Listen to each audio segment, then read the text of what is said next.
Vamos lá para o Catecismo de São Pio X, apesar de ser 6,27, mas vamos estudar. Página 51, parágrafo 4º, do Papa e dos Bispos. Quem é o Papa? O Papa, quem também chamamos Sumo Pontífice ou Romano Pontífice, é o sucessor de São Pedro na Santa Sé, o vigário de Jesus Cristo na terra e o chefe visível da Igreja. Entendeu? Chefe visível da Igreja, é a cabeça visível da Igreja. A invisível é Jesus, a visível é o Santo Padre, o Papa Bento XVI, no nosso caso aqui nos tempos de hoje. Por que o Romano Pontífice é o sucessor de São Pedro? O Romano Pontífice é o sucessor de São Pedro porque São Pedro reuniu na sua pessoa a dignidade de bispo de Roma e de chefe da Igreja, e porque por disposição divina estabeleceu em Roma a sua sede e aí morreu. Por isso, quem é eleito bispo de Roma é também herdeiro de toda a sua autoridade. O Papa, na verdade, é o bispo de Roma. Porque o Romano Pontífice é vigário de Jesus Cristo? O Romano Pontífice é o vigário de Jesus Cristo porque ele o representa na terra e faz as suas vezes no governo da Igreja. Porque o Romano Pontífice é o chefe visível da Igreja? O Romano Pontífice é o chefe visível da Igreja porque a dirige visivelmente com a mesma autoridade de Jesus Cristo, que é a cabeça invisível da Igreja. Então, a cabeça invisível é Jesus, a cabeça visível é o Santo Padre, o Papa Bento XVI. Qual é a dignidade do Papa? A dignidade do Papa é a maior entre todas as dignidades da terra e dá-lhe poder supremo e imediato sobre todos e cada um dos pastores e dos fiéis. Isso era para ser assim, e foi assim, mas não é mais, e faz tempo já que tem sido diferente, porque assim, o que a gente vê, pelo menos durante o século passado, é que muitos bispos obedeciam quando interessava, e quando não interessava fazia de morto e não estou nem aí com o que o Santo Padre está falando. Talvez a gente possa dizer, pelo menos aí do final do século XIX para cá, levando-se em conta que o Papa Leão XIII mandou todo mundo rezar no final das missas o exorcismo de São Miguel Arcanjo, depois que ele escreveu isso, depois de ter visto o demônio atacando a Santa Igreja, e simplesmente rezaram só o pequeno exorcismo, só um pedacinho e não o exorcismo inteiro, mas a ordem era para rezar o exorcismo inteiro ao final de todas as santas missas. Já houve desobediência aí. Dizem que o Papa Bento XVI, certa vez, conversando com o interlocutor falando alguma coisa sobre o poder do Papa, ele falou, realmente eu mando muito, até aquela porta ali do escritório. Dali para frente, aqui dentro eu mando muito, dali para frente é mais complicada a situação. Porque então só obedecem o que eles querem, o que eles não querem, eles não obedecem. E isso não é muito diferente agora, só porque Jorge Mário Bergoglio não pensa que... Porque por ele já não tinha mais missa em latim, no entanto um monte de bispo ainda não proibiu totalmente como ele queria. Então a desobediência é essa aí, sabe? Vem faz tempo também, né? Os desobedientes querem ser obedecidos, complica a situação. Mas no ideal, na situação correta, assim como era na época lá dos primeiros, dos apóstolos, do começo da igreja, São Pedro era a autoridade máxima deixada por Jesus. Então os outros discípulos acatavam o que ele falava, a palavra final era dele, e acatavam o que ele dizia. Tá? Continuando então. Pode errar o Papa ao ensinar a igreja? O Papa não pode errar, quer dizer, é infalível nas definições que dizem respeito à fé e aos costumes. Qual o motivo por que o Papa é infalível? O Papa é infalível em razão da promessa de Jesus Cristo e da contínua assistência do Espírito Santo. Então tá, o Papa é infalível, mas quando ele é infalível? Quando o Papa é infalível? Presta atenção. O Papa é infalível só quando, na sua qualidade de pastor e mestre de todos os cristãos, em virtude da sua suprema autoridade apostólica, define uma doutrina relativa à fé e aos costumes que deve ser seguida por toda a Igreja. Então não é que o Papa é infalível 100% do tempo, é só nessa situação que então foi estabelecida a infalibilidade papal. É claro que para ter infalibilidade papal é preciso ser Papa. Se não é Papa, do que nós estamos falando, né? Então é isso, porque a turminha bergoliana adora dizer o Papa é infalível, você tem que obedecer. O Papa é infalível nas suas heresias, o cara está sendo herege. Nós temos um Papa, acho que Pio IX, o Pio XI, que disse que se no futuro algum Papa ensinar diferente do que a sã doutrina ensina, não escutem, não obedeçam. Então, Como assim você vai obedecer às heresias e mudança da sã doutrina da igreja, quando o Papa é o primeiro que, quando ele assume o poder, ele jura que ele vai zelar pela sã doutrina e pela Santa Igreja? Então, zelar não é mudar, zelar é continuar com a sã doutrina. Bem entendido. Quem não acreditasse nas definições solenes do Papa, que pecado cometeria? Quem não acreditasse nas definições solenes do Papa, ou ainda só duvidasse delas, pecaria contra a fé, e se obstinasse nessa incredulidade, já não seria católico, mas herege. Então, quem não está obedecendo o que o Santo Padre, o Papa Bento XVI, definiu, até 9 anos atrás, já não é mais católico, está excomungado por ser herege. Fim de conversa. Quem quer mudar o que a Santa Igreja fala, Papa João Paulo II fechou a questão. Ele disse que foi feito todo um estudo teológico em cima das Escrituras, do que ensina a Igreja, e ele definiu, bateu o martelo: mulher não pode ser ordenada padre. Acabou. Não tem isso aí. Então está definido. Então não pode chegar o outro agora e dizer, então, não tem então. Não tem então, que você não é... Bom, na igreja dele, Bergogliano, ele pode falar o que ele quiser, mas a gente não pode deixar, sempre não pode esquecer que ele não é Papa da nossa igreja, ele é Papa da igreja dele lá, a igreja em particular bergoliana. Fim. Para que fim Deus concedeu ao Papa o dom da infalibilidade? Deus concedeu ao Papa o dom da infalibilidade a fim de que todos estejam certos e seguros da verdade que a igreja ensina. Quando foi definido que o Papa é infalível? A infalibilidade do Papa foi definida pela Igreja no Concílio do Vaticano. Hoje nós conhecemos como Vaticano I. Nessa época aqui não tinha Vaticano II ainda, portanto eles falavam só Concílio do Vaticano. Mas hoje a gente conhece como Vaticano I. E se alguém ousasse contradizer essa definição, seria herege e excomungado. A Igreja, ao definir que o Papa é infalível, estabeleceu porventura uma nova verdade de fé? Não. A Igreja, ao definir que o Papa é infalível, não estabeleceu uma nova verdade de fé, mas só definiu para se opor a erros novos, que a infalibilidade do Papa, contida já na Sagrada Escritura e na tradição, é uma verdade revelada por Deus e que, por conseguinte, deve-se crer como dogma ou artigo de fé.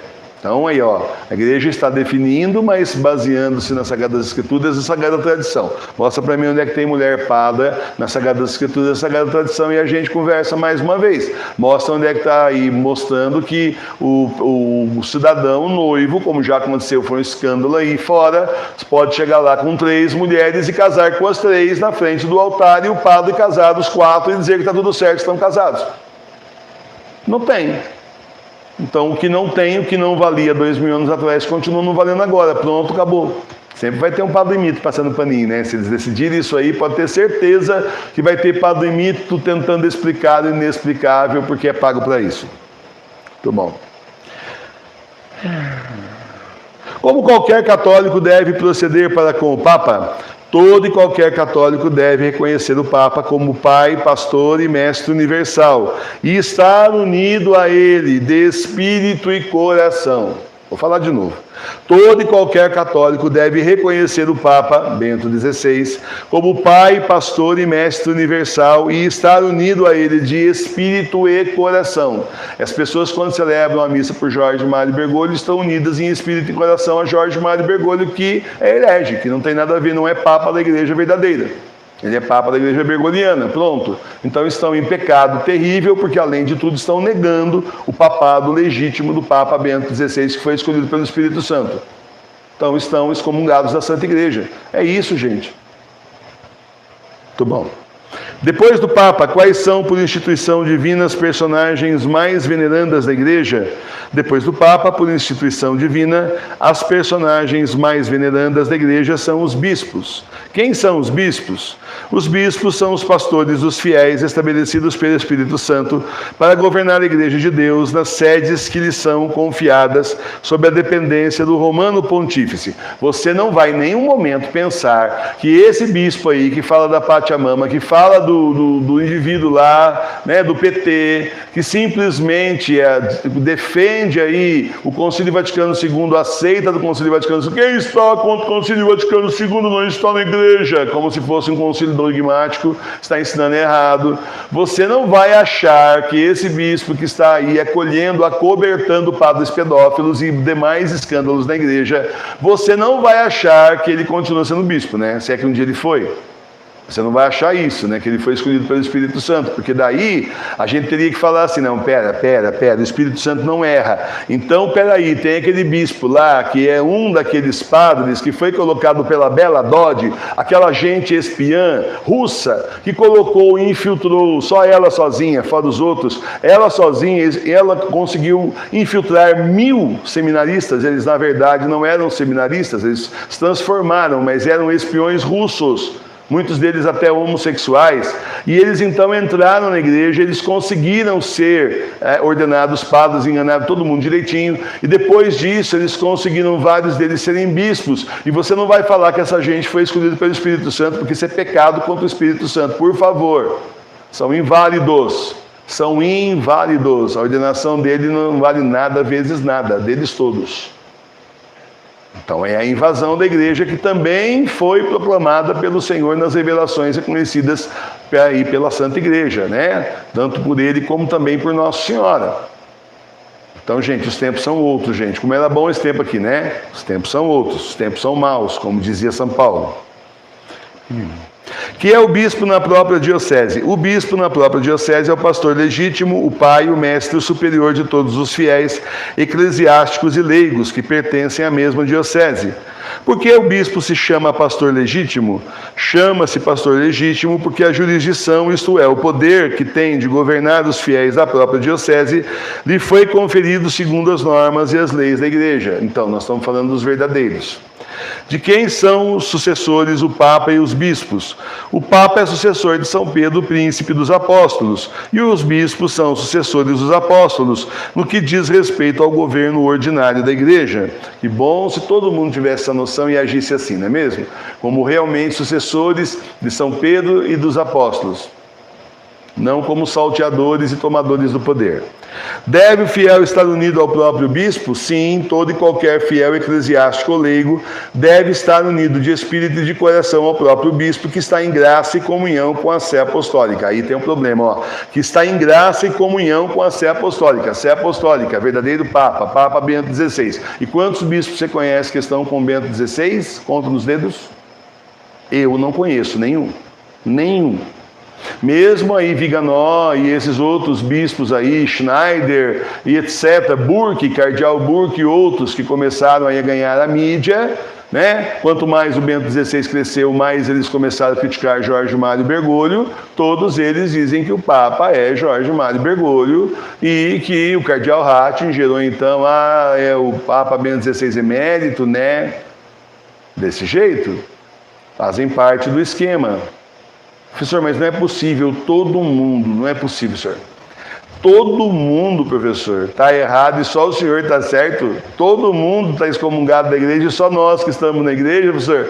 Lembra de Santo Atanásio? Lembra? Então, ele estava sozinho também, ele falava sozinho que simplesmente os arianos estavam errados. O tempo provou que ele estava certo e todo mundo estava errado. Era ele mais um ou outro bispo lá, que foram perseguidos e mortos. Só ele que não foi morto, né? E, no entanto, eles diziam a mesma coisa, mas a maioria, então nós voltamos para o Dom Fultoshin, modernamente no século XX. Não é porque o certo é certo, mesmo que ninguém esteja certo, e o errado é errado, mesmo que todo mundo esteja errado. É isso. Porque o certo é certo frente a Deus. Então não é porque tomaram a igreja, levaram aí 200 anos fazendo isso, invadindo a igreja, não é porque eles conseguiram se apropriar da igreja e botar o verdadeiro Papa para fora, que eles estão certos, ué. Só isso. E também não é a primeira vez que tem falso Papa, só que é a pior. É a pior e a última. Como deve proceder o fiel com o próprio bispo? Todo e qualquer fiel, eclesiástico ou leigo deve respeitar, amar e honrar o próprio bispo e prestar-lhe obediência em tudo que se refere ao bem das almas e ao governo espiritual da diocese. Eu fico lembrando do Dom Epaminondas, lá em Taubaté, que foi quem mandou erguer, construir o santuário de Santa Teresinha, Outros tempos, Quantos são os auxiliares do bispo na cura das almas? Os auxiliares dos bispos, lembra que eu falei que são auxiliares? Os auxiliares do bispo na cura das almas são os sacerdotes e principalmente os párocos. Não eu, porque eu não sou pároco, eu sou pároco leigo, você sabe disso. Eu sou o responsável aqui pela paróquia, não vamos confundir as coisas. Não vou subir no tamanco, pode ficar sossegado. Quem é o pároco? O pároco é um sacerdote delegado para presidir e dirigir, sob a dependência do bispo, uma porção da diocese que se chama paróquia. Olha eu aqui. Então assim, professor, não está falando do senhor não, professor, isso é meio... Nossa, você está falhando ultimamente. Fala a verdade, professor. Olha, vou ler de novo. O pároco é um sacerdote delegado para presidir e dirigir. Bom, é o seguinte, tem sacerdote? Não tem. Que foi que o senhor fez? Me chamou para presidir e dirigir a porção da diocese que se chama paróquia. No nosso caso é diferente porque a nossa paróquia é virtual, está espalhada pelo Brasil e pelo mundo. Sob a dependência do bispo. Qual bispo? Então, gente, novos tempos, o Senhor faz novas todas as coisas. Então, meu papel é exatamente esse, é presidir e dirigir aqui a paróquia, justamente abaixo do Senhor, porque foi Ele que me chamou para isso. Não pense que era meu plano, não era projeto de vida meu, não era uma coisa que eu estava morrendo de vontade de fazer, mas o Senhor chamou, a gente disse sim, a gente vem e faz. Não interessa o meu projeto, não interessa o dele. Tá certo? Que deveres têm os fiéis para com o seu pároco? Os fiéis têm que conservar-se unidos ao seu pároco, ouvi-lo com docilidade, professar-lhe respeito e submissão em tudo que interessa ao bem da paróquia. Meus fiéis. Entenderam? Professor, agora você não fala nada, então. Falo sim, eu falo para vocês que a gente está aqui, o Senhor chamou para a missão e nós estamos aqui levando a Santa Igreja à frente, trabalhando o dia inteiro pelo bem da Santa Igreja, pelo bem da nossa paróquia virtual, certo? Então, meus irmãos e minhas irmãs, por tudo isso, nós somos uma nova estrutura, mas nem é tão nova assim, porque o Japão ficou 3 anos sem padre. A Revolução, 300 anos. A Revolução Francesa também acabou com a maioria dos padres. E quem que você acha hoje que é padre verdadeiro na China? E os fiéis continuam, gente. Porque o Senhor fala, bom... O Papa está preso, os bispos apostataram, os padres seguiram no cordão. Vou chamar os leigos, que são 99,999%. E nós tivemos a graça de chamar 2 religiosas, está bom demais. Glória a Deus, glória a Deus. E agora estamos aí para termos uma 3ª religiosa. Glória a Deus.